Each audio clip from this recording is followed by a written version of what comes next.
Well, thank you, Whitney. I think the previous speakers have provided not just a context, but have really told us how we all got here today. Steve, it has been a long and winding road, but it is truly a day to celebrate. But I'm going to indulge myself in some remembrances. It was almost 4 years ago, yet it seems such a brief time, where I was at this venue with Senator Kennedy. In fact, you might have noticed that the senator is with some older gentleman to his left in that picture. That's me. And you might see him with, well, both of his Portuguese water dogs,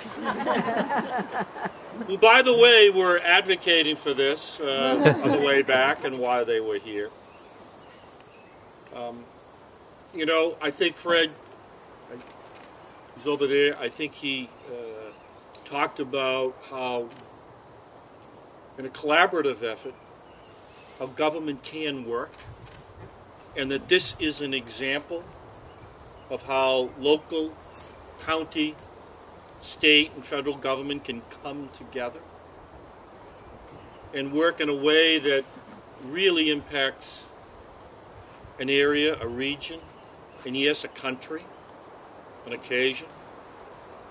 And what a wonderful, shining example this 57 acres is of exactly that potential that we have. And again, the nonprofit piece by TPL, what they have done in terms of how many millions of acres, Whitney, have been saved as a result of the efforts of the trust. I don't know what that number is. I know he knows, but it is enormous. It is truly enormous. But then you need somebody, or you need a family that really begins to understand what community is about. And what better example than Steve and the Currier family. This hasn't been easy. There's been significant fluctuations in the value of land. But the Curriers, and Steve clearly as a patriarch, was steadfast because he understood what community was about. And then the Senator Kennedy, who I had the pleasure of serving him as his member of Congress. And Vicki can attest to the fact that he would call me frequently, oftentimes complaining about the lack of constituent services that he was receiving.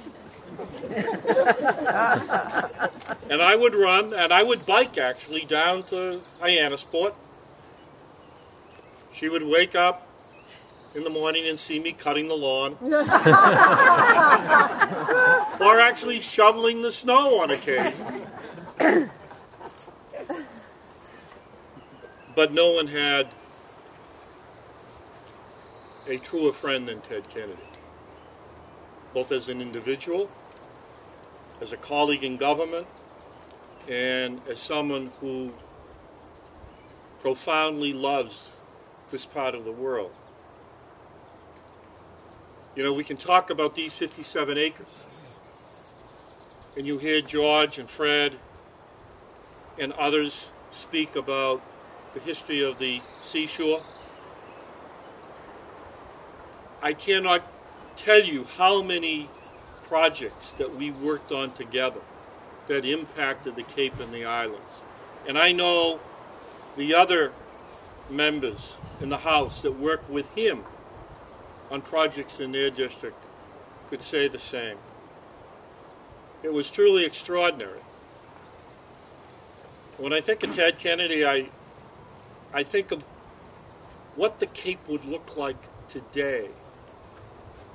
Reflect for a moment on that. What would the Cape and the islands be like today but for his work on our behalf? He truly loved the people here. This was his home. This is where he felt the most comfortable. It wasn't Washington. It was right here, among you. He loved you all, but he loved no one like his partner in life, Vicki Kennedy. You know, she shares and did share in this work because he would talk incessantly about what he was doing. Every now and then he would throw me a little bone. But he did have a passion that he shared with his wife. So when I speak of the legacy of Ted Kennedy, please understand that this woman whom I'm going to introduce to you now, she shares in his legacy. She encouraged him, she inspired him, she discussed the nuances of issues ranging from 57 acres in Truro to the issues affecting the entire world. She was more than his partner in life. She was his best friend.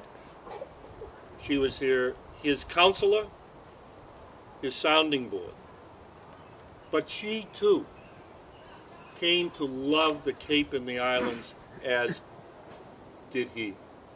So, let me introduce you to another very, very dear friend, a friend of all of us, Vicki Kennedy.